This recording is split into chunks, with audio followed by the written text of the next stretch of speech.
Hello, everyone. My name is Liz Fear, and I just have a few pieces of housekeeping before we get started. We'll be keeping everyone muted throughout and ask that you put your questions in the chat box. This meeting is being recorded, and if you wish to not be seen while speaking, remember to turn off your video in advance, and all that will be shown is your screen name. And now I'll turn it over to Student Rabbi Armin Langer. Thank you, Liz, for the instructions. Hi, everyone. Welcome. Bruchim habayim, bruchot habaot. My name is Armin Langer. I'm student rabbi at Congregation Haskalah in the Lehigh Valley in Pennsylvania. I'm very happy to see all of you here this afternoon. Welcome to those of you who are with us for the first time. Haskalah, our congregation has been organizing adult ed events for the past months and is going to do so in the future as well.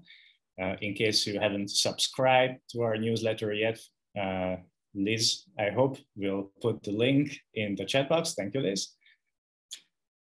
Now, I personally believe that if Jews in the diaspora manage to create a connection and find a way to relate to Israel, to the land of Israel especially, to Israeli culture, Israeli nature, or any other aspects of Israeli society, that strengthens our Jewish identity outside of Israel. And it is for this reason, and also just for the sake of curiosity, that we invited the Lehigh Valley's community shaliach, Gavriel Siman-Tov, to address us today and to speak to us on a matter that's very dear to his heart. Before I would let Gavriel tell us everything about the Israel National Trail, I just wanted to say a few words about him. Gavriel is not only the shaliach, the representative in our region, but he's also an amateur photographer who likes the outdoors, hiking, traveling. Sounds like an amazing person. His favorite drink is coffee, especially the Israeli black coffee, which Israelis call the mud coffee. And as we can see, he's drinking coffee right now. So I was right with my introduction. Okay, so Gavriel, you have the floor now for 40 minutes. We are very excited to listen to you and to learn from you. And after Gavriel's presentation, we will have the time for discussion for about 20 minutes. So enjoy. And Gavriel, we're listening to you. Thank you so much. Toda rabba. Let's get right into it. So, the Israel National Trail, or in short is INT. Let's start to talk about it. So what are we going to talk about today?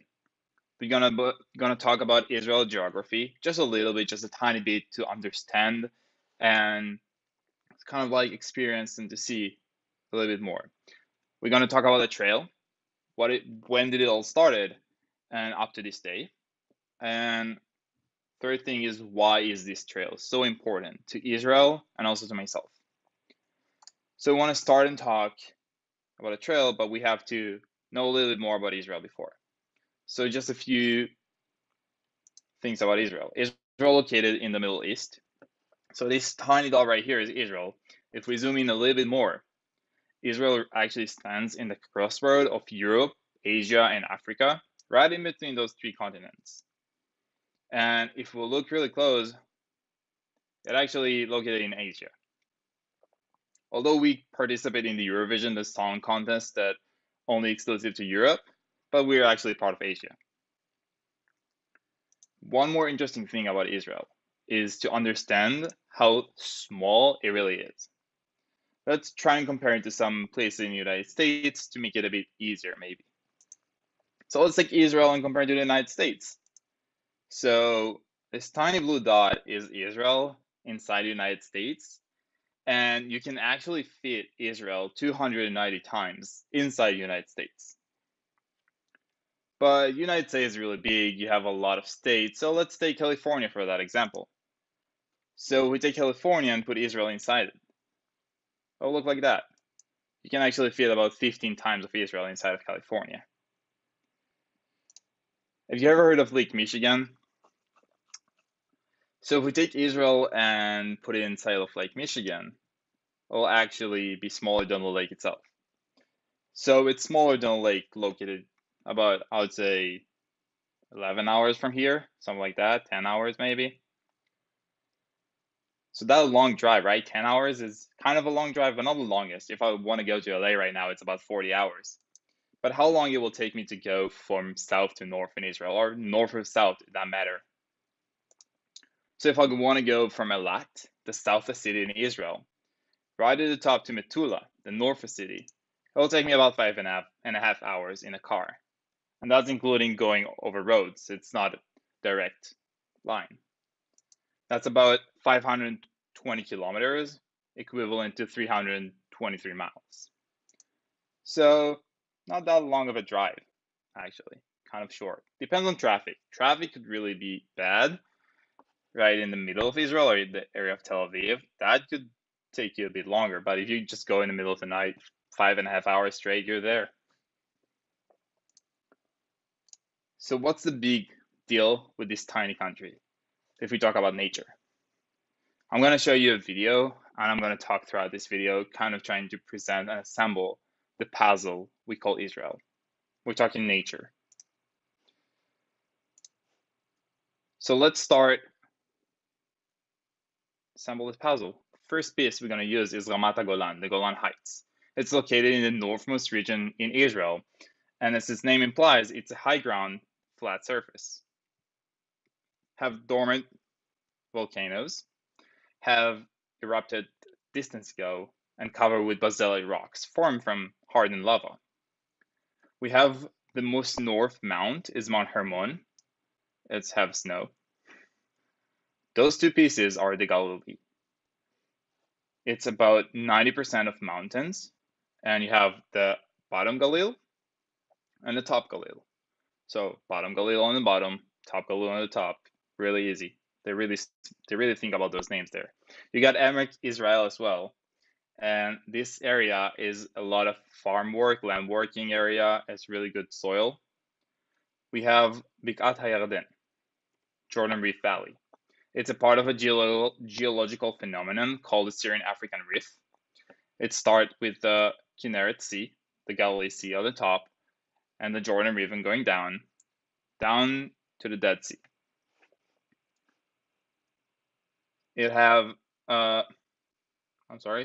some photos of the Kinneret, the Jordan Valley, and the sea and the Dead Sea. So now we're going to talk about two parts, Judea and Samaria. They're the main mountain range in the land of Israel. And Judea, for that example, is actually divided into three strips. The west one is called the Judean Plain. It's characterized by low hills and valleys. From the center, the Judean Mountains, where Jerusalem is located, and to the east is the Judean Desert. One of the biggest part is Mishor HaChof. It's a flat stretch along the shore of the Mediterranean Sea. Flat surface, flat area. From the cliffs of Rosh Hanikra on the Lebanese border through Haifa Bay and to the Gaza Strip.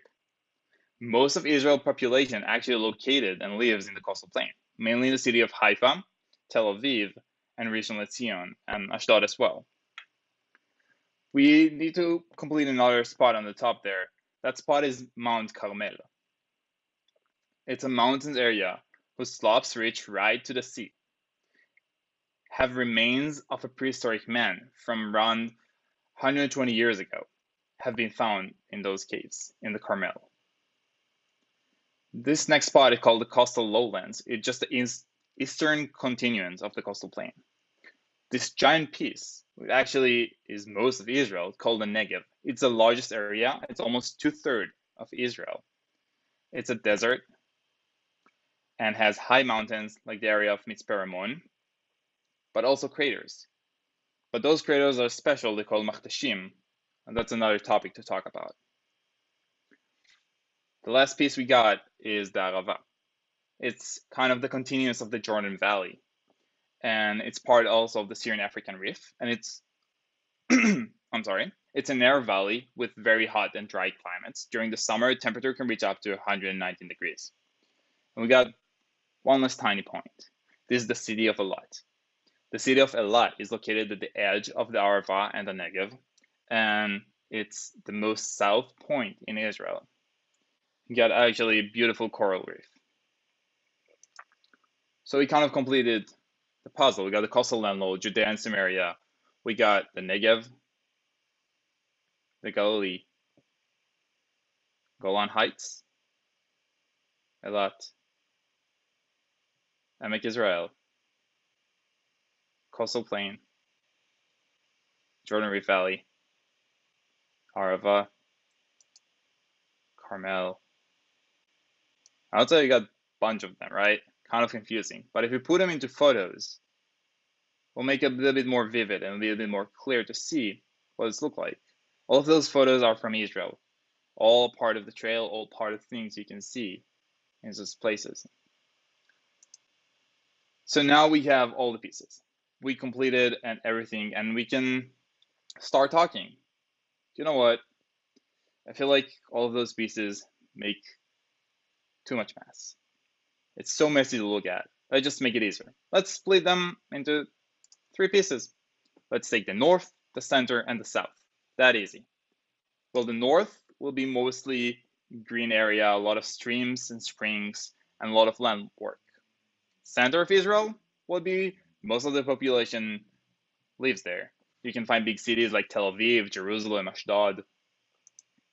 And the north, the south, is the biggest part of the country. Like we said, it's about 2/3 of the country itself. And we remember how small Israel is. So it's a lot of desert. It's mostly desert, and yes, you can still find some water places like some springs, but mostly deserts and mountains. Now, let's talk about a trail. Israel National Trail. So those 3 colors actually mean something. Each one of them represent a different part of this country. So white represents the snow you can find in the north of Israel. Blue is for the sea, the center of Israel. And orange for the desert. And those 3 colors actually combine to the mark of the trail. So in Israel, every trail is marked, and you can find those marks while walking. After every few miles, you can find a mark. Will actually direct you to the right way where you should go and walk. So even if you lose your map and forgot to charge your phone, you can still navigate throughout this trail. You can find those marks pretty much on every object that will make sense. So you can find them on trees, on rocks, or on, I think it's a lamp or something like that. So another interesting fact about it, when you take a look on this mark, sometimes orange will be higher. That means you're heading south. Sometimes the white will be higher, which means you're heading north. So this way, you'll also know the direction you're walking to. So how long is this trail going across Israel? So we talk about kilometers, it will be about 1,000 kilometers. And if miles, 622 miles. So it's been said this trail, so the Israel National Trail, the INT, is a footpath that winds its way nearly 622 miles across Israel, from the Lebanese border in the north to the Red Sea in the south. Because of the way it travels Israel's unique physical, ethnic, and religious landscape, the INT is gaining a reputation as one of the world's greatest long-distance treks.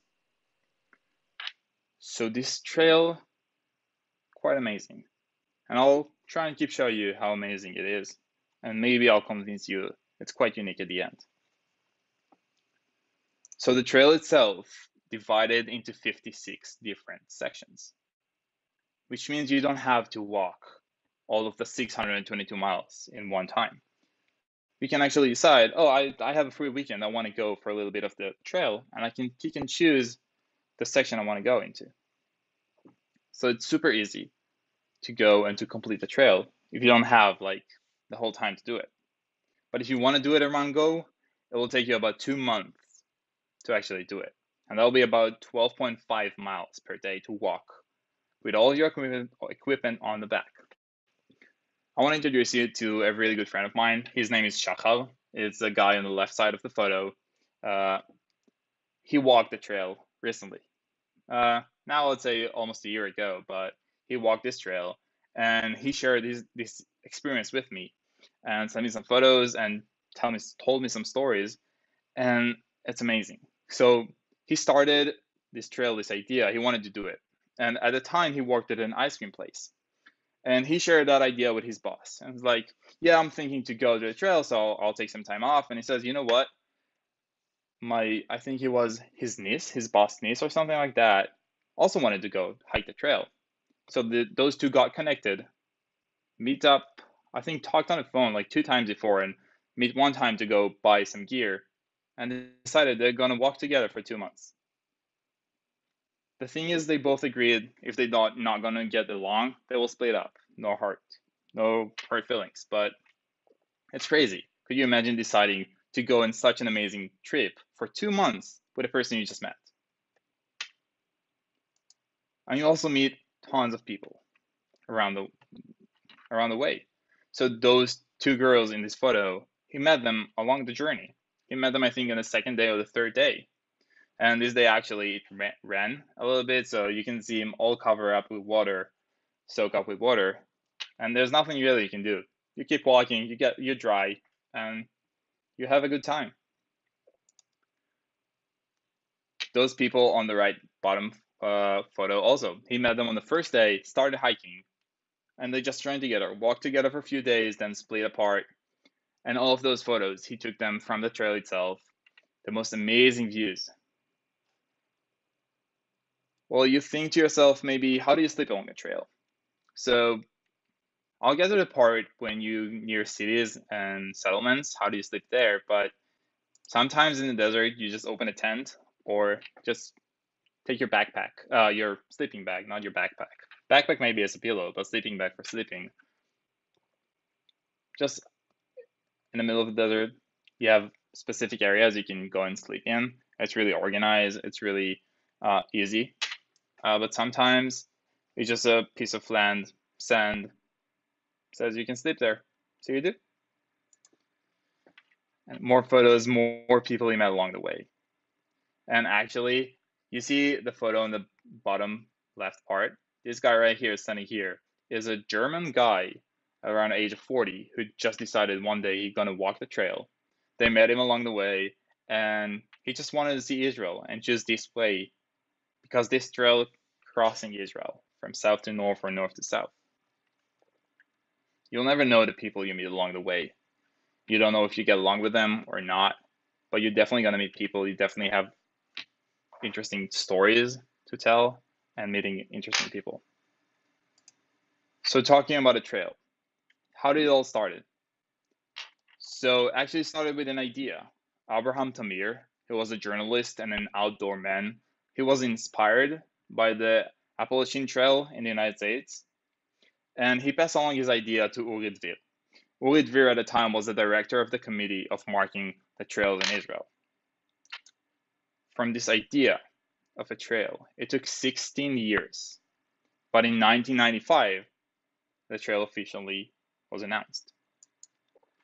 So just a little bit about the committee of marking the trails in Israel, just to get along the idea of them. So they plan and mark hiking trails in Israel.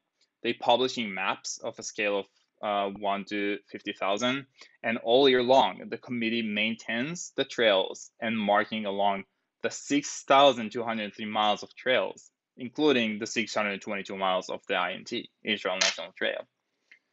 But the interesting thing about this trail is it could change. And why it could change, it could be a new road is built, a settlement got expanded. And from first change was in 2003, the last one was around 2019, and those are big changes. There was a little changing going along all year long, because nature changed, because people change, and because things change. So they keep it up to date every single time. I want to show you a short video, really small clip of how they actually mark the trails. So there's people, part of the committee, going and mark those trails. And this marking job is quite unique because now they're gonna mark a new part of the trail that's never been marked before. And they're starting from the old path and split away to the direction of Masada and the Dead Sea. So they trying to realize and to visualize if someone hiking and walking, which direction he will look at, what things he will see along the way, where can they put the mark. So this barrel, for that matter, it's right in the middle of the road, in the middle of the desert, but it's pointing to the right direction. So they're going to mark this barrel with the mark so people will know. And this was actually the first time this trail actually got to Masada. If you know Masada, it's by the Dead Sea. And it was a pretty exciting event because it actually made the trail longer at about, I would say about 20 miles longer. So maybe add another day of walking. So they always start when putting the mark on, and starting with the most dark color, then going next color, and then the white color at the end. And this trail, I'll show you, they added up 5 more segments of hiking that you can do. So right now they're putting a big sign saying, hey, we added up another part. So you can go into the city if you want to, if you need to get supply or more stuff and continue with the old path, or you can choose and go to the new path. And so to the right, old path, to the left was the right path. Thousands of Israelis walking this trail every year, and many more from outside of Israel actually. And now this part could actually go and see the Dead Sea as part of this trail.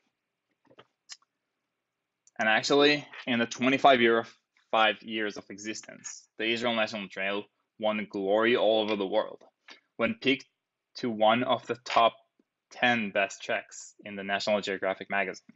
That's pretty impressive. And actually in 2013, the INT Brother was announced, the INT for bicycles. And it was announced by President Shimon-Peres. So it was quite exciting because people could bike now. Another interesting thing about this trail, in 2015, it was recorded and uploaded to Google Street View. It was the longest trail recorded ever in the first capture of a trail that crossed an entire country. So actually, if we going to go online, we can actually grab our little Google Street View guy and start walking the trail. So this is the beginning of the trail. You can see people start hiking here. And you can actually just sit in your couch and just walk the trail. All Google Street View and just walking. And let's go back to our presentation. So another thing they did, and this thing they did only recently because of COVID, they actually uploaded all of the maps, all of the trail maps to the website, and you can actually download parts of the maps, and you can actually look on the different segments. And if you click on one of them, you can actually download an English map, and you can have a little bit of information what's going there. And for this example, this segment of Tel Aviv to Rosh Hashanah, it's 2 parts. It's 19 and 20. It's about 27 kilometers a day. That's a lot of walking. That's about, I would say, 17 miles almost, 16 miles a day to walk. But those are 2 parts together. And you can actually see the entire trail. If we zoom out a little bit more, all of the different parts, all there. So I think now is the time to talk about the trail angels. So they might be the most amazing people you will meet along this trail. They're kind-hearted people who will open their homes to the hiker of the INT. They will do it for absolutely free in order to contribute to your journey.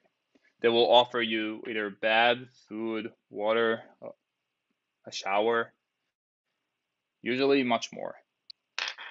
And just to make this example more clear, I'll put in a short video of one of angel house, someone houses that is the trail angel in the city of Arad, Mishpachat Schiff, and they have a tent outside that they build. They have equipment there. They have a mini stove. They have a fridge if they need. They have a library of books people can borrow and put. And they actually opened this tent about, I would say, 13 years ago, and that was for their son who got killed in a car accident, and to his memory. And actually been more than 10,000 people from all around the world that actually visited their house. And they have a visitor book. That's the only payment that you need to take a photo with them to put in the visitor book. And if you want, you can write something. And she's going to get a phone call in a second. It's going to be a hiker. And as easy as saying, hey, I'm a hiker.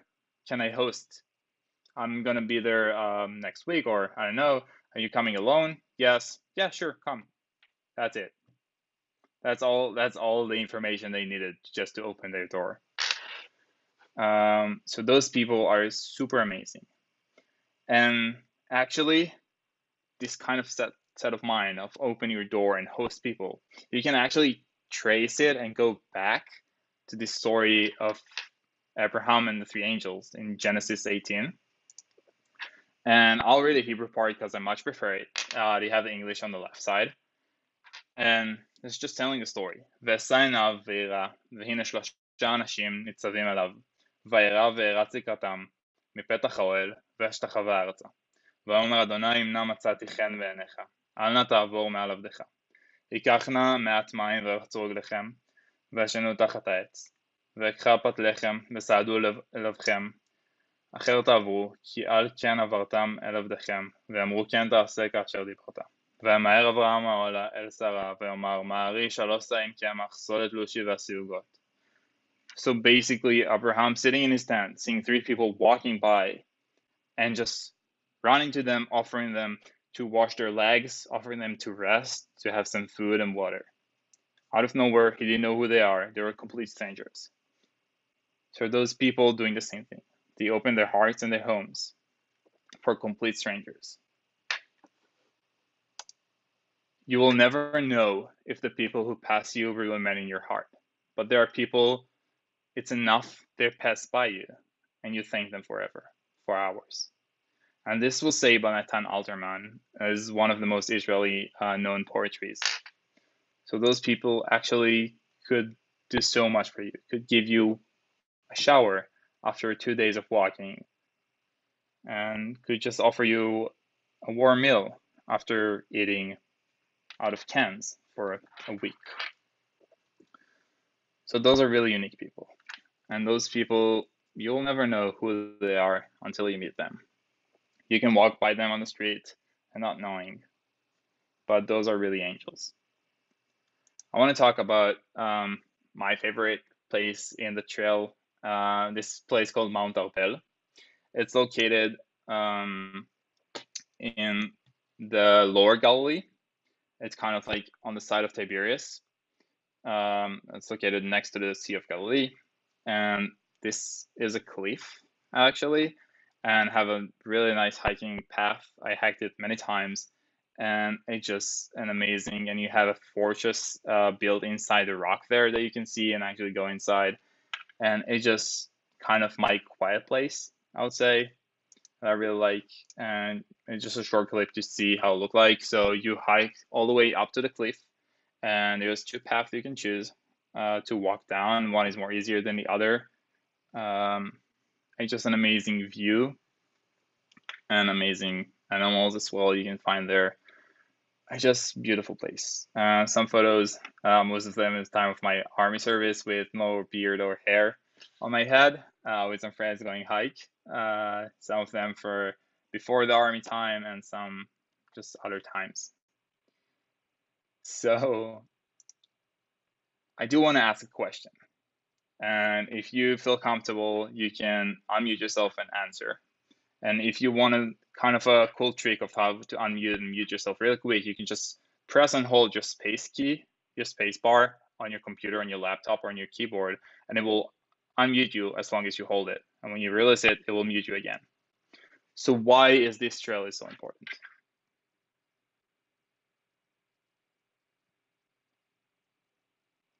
If anyone have an answer, you can also put it in the chat box, and Armin, if you can look there. I promise I'll give you my answer and my opinion after, but I want to hear from you if you have any thought.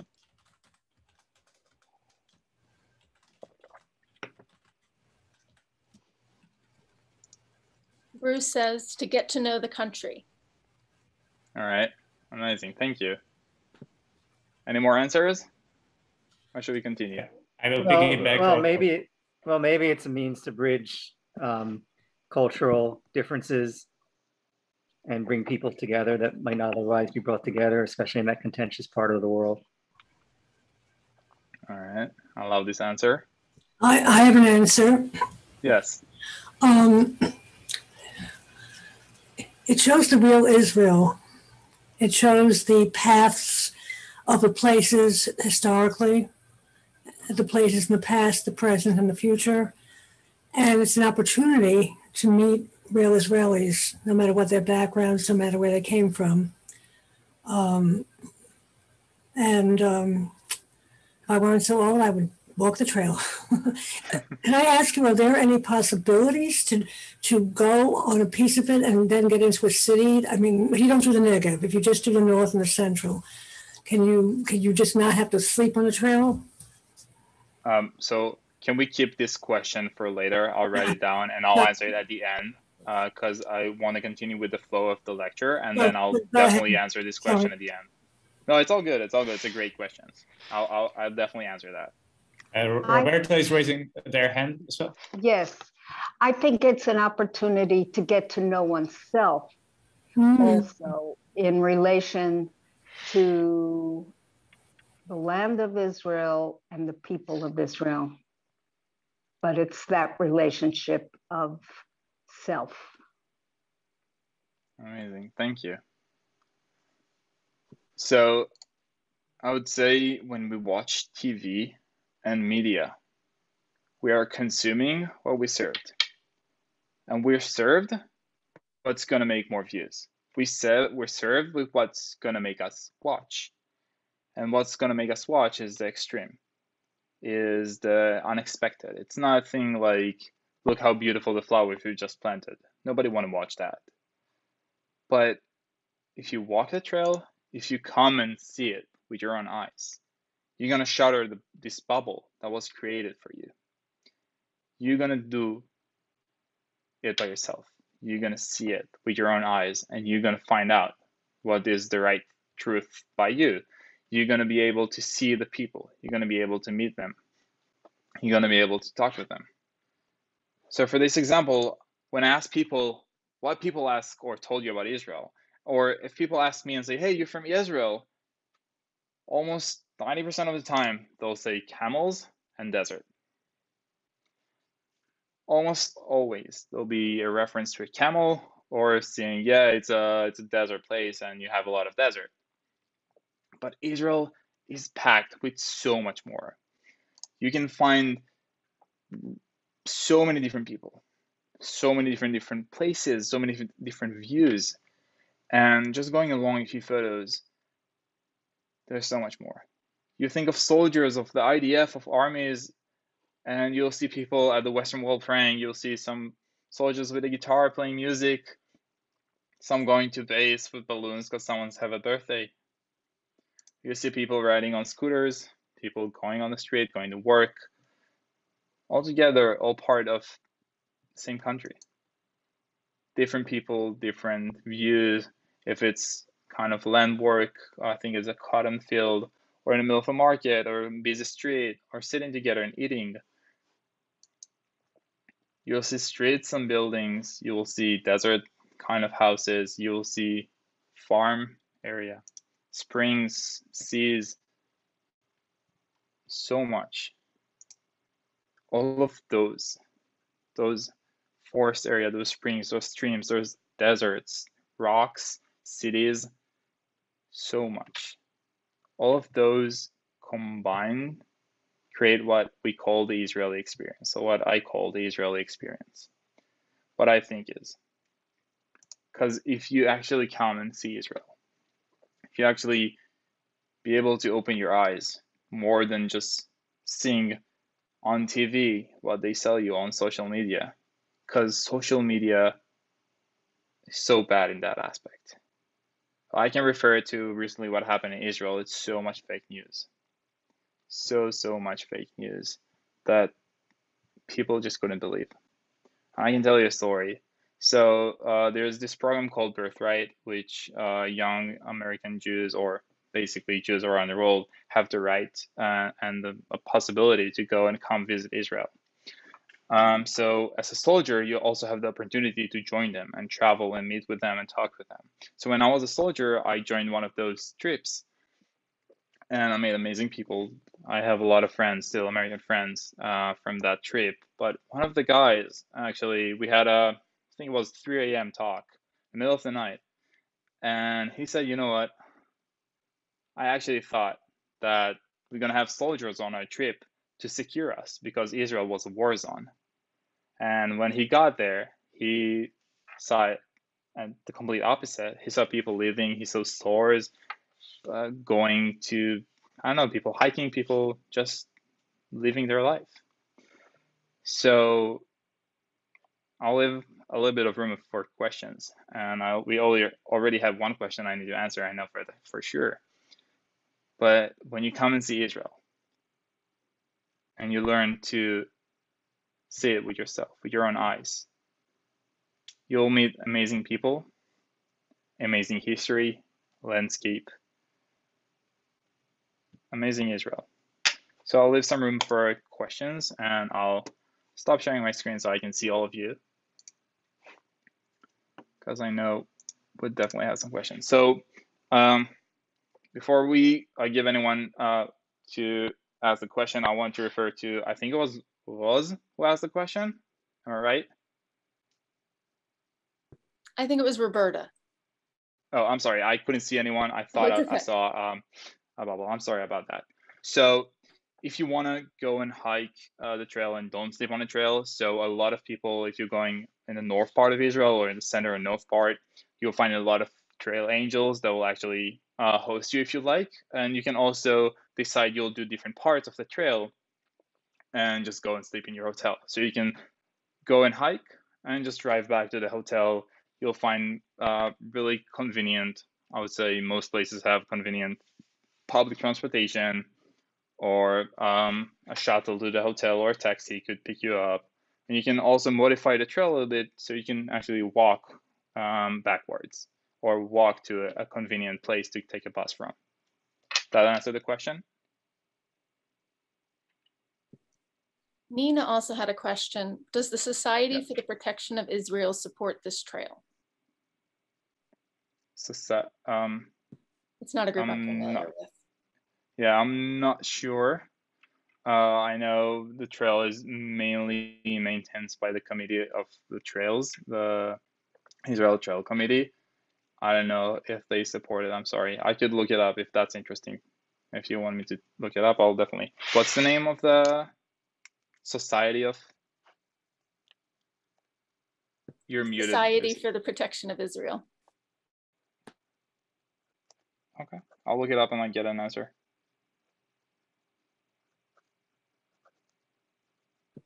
Lawrence also asked, can American tourists who are vaccinated against COVID visit Israel right now? Do you know? So from the last time I checked, it was about a week ago. It's possible, but it will require a quarantine of 2 weeks, but they keep changing the rules. So if you have Israeli passport, and I'll tell from my example, I was vaccinated here in the United States and went back. I just got back this morning from Israel, actually. So if you got vaccinated not in Israel, you have to go and do an antibody test in Israel. And if you have an Israeli passport, this is your option. You can do an antibody test and you'll get the result the next day, and you'll get either recover or vaccinated certificates, and you can go freely. If you don't have an Israeli passport, so for now you'll have to quarantine for 2 weeks and then you can freely go. But they keep changing the rules. It could very much be in the next week or so, they will change it again. It keeps changing it almost every day. Bruce asked, can one mountain bike the entire trail from end to end? So the trail itself, you can try and mountain bike part of it. So I would say, not most of it. Maybe the middle part, the center of Israel, will be the easiest one to bike, because a lot of them have kind of like the Mount Arbel is part of the trail, and you got a cliff you have to climb down. So most of the part are also handicap or disabled friendly. A lot of them are, but some are not. So you can either just go around it and use one of the roads to go around it, or you can just hike it and come back for your bikes. Lori also asked, does it have parallels to El Camino in Spain, which starts in France, ends in a cathedral, and has hostels along the way where hikers sleep? I don't know the other trail, but you don't have a lot of hotels along the way. Like, again, of course, if you're walking in the middle of Tel Aviv, you have plenty of hotels around you. That's part of the trail. But in the desert, not a lot of hotels. You have some places you can sleep. There's a lot of camping sites that you can just camp and use your sleeping bag. A lot of people who do hike this trail going for the outdoor adventure. So there's not a lot of hotels and kind of places to sleep in. But you can definitely find a hotel to go and sleep in if you're in the center or north of Israel. South, not so much. Leah wanted to know what the website is with the map and all the information for the trails. I'll send you both the link for the Street View and the website. Perfect, and I'll include it in the follow-up email that everyone will receive. And Lawrence wanted to know, are there guides who will accompany individuals or groups on the trail? So absolutely, I'm sure you can definitely find guides. There's not really an organized site for it. There are different tourist groups or tourist guides that will definitely do it for you. And actually, I would say, don't get a tourist guide, just walk and meet people, and you will have so much more fun than just hearing a guy saying, here's that, and here's that. You have much more interesting stories, and you can find everything you want to know in Google Maps or in basically the internet if you want to know about a specific site. And a lot of those places, you can actually have a big sign in the beginning saying what this place is and kind of an introduction to what you're going to do.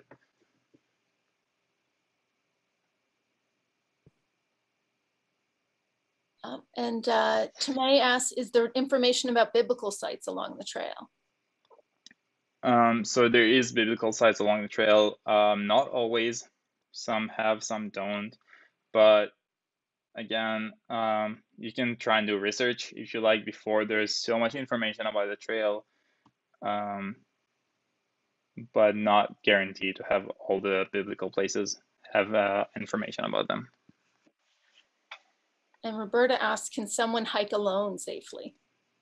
I believe yes. Most of the trail, you'll see people walking along with you. There's 2 times of year it's the best to walk. I think it will be kind of like spring and fall, which not really spring and fall in Israel, but mostly nice weather. And that's deciding if you want to go south to north or north to south. So yes, you will see more people. You'll definitely see people along the trail, and you definitely will have people who are sleeping in the same sleeping site as you are. So you won't be really alone. And Larry asked, do you have a recommendation for north to south or south to north? Depends on the time of year you want to go. So if you want to go from north to south, I think, if I'm not mistaken, you'll want to start in the fall. So you will start north when there's no rain and go south as long as the rain comes, as the winter comes. So you will not be in the rain. And if you want to go the other way around, you will start south to north because it's getting hotter and over the spring. So you start with the hottest place, going to the northest, the coldest place throughout summer coming. Oh, and what would you say about kids walking the trails? Do you ever see children out there? Yes, absolutely. Kids definitely can see, definitely can hike the trail. Are there sources of drinking water? So there's also an interesting part about the trail. So yes, most of the trail you'll find sources of drinking water. You'll find convenience store along the trail because some of them you're just walking in the middle of the beach in Tel Aviv.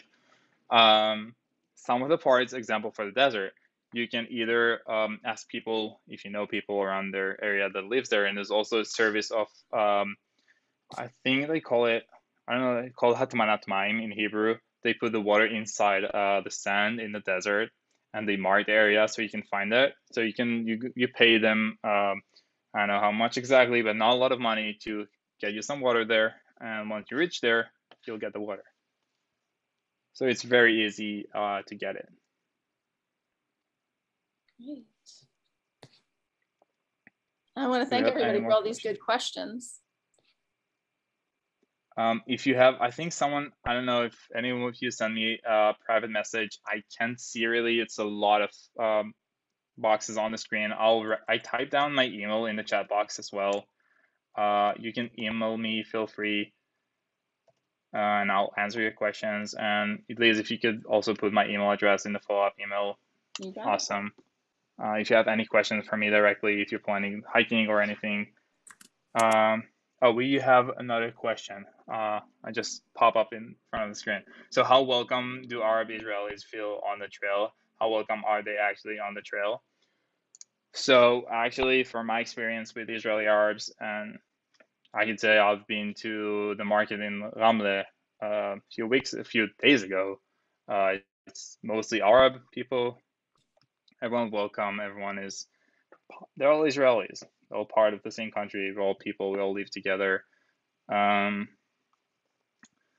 So I would say they're all welcome, especially tourists, especially the people you see along the trail will be more of the tourist sites, kind of either restaurants or places, or people who used to hikers.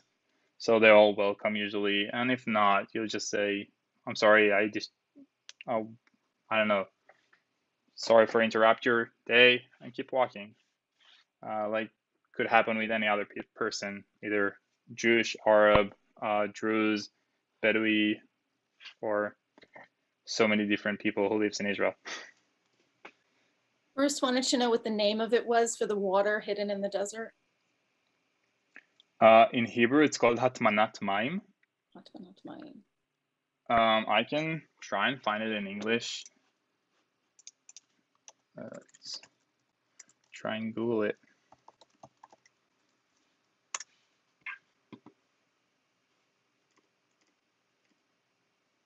I don't know. Doesn't want to translate. And Lawrence wanted to know if you know of any guidebooks to the trail.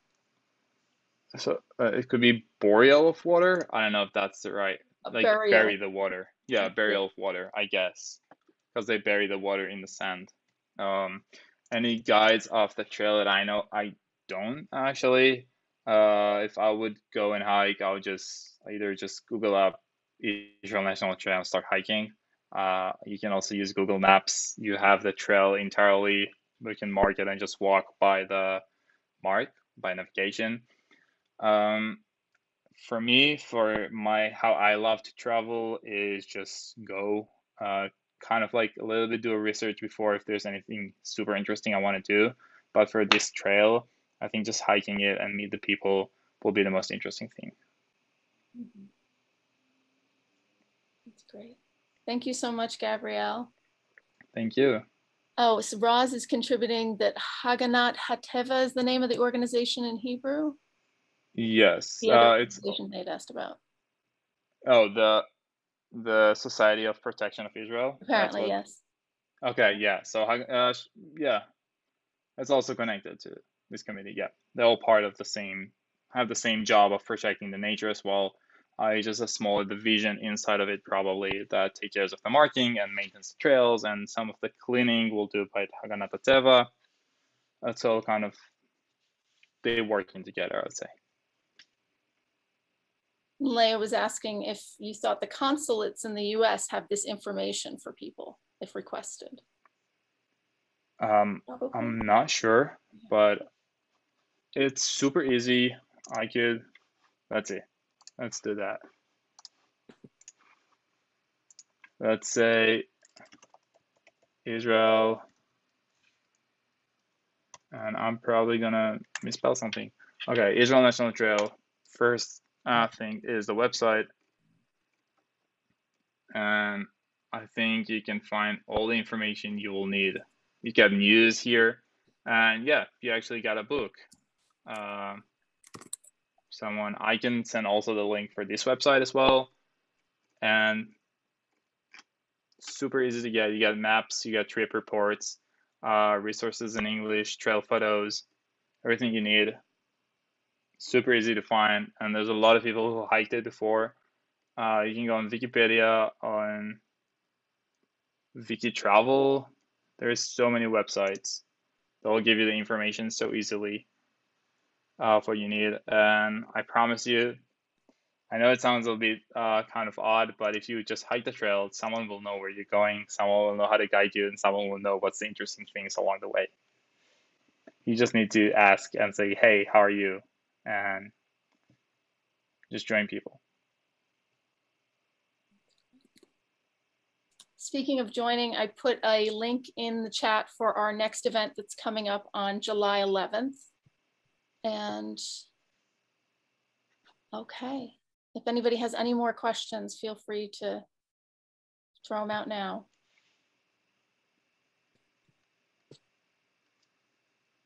All right. And also feel free to email me if you have any questions. Absolutely. All right. Well, thank you so much for joining us today, everyone. I really appreciate it.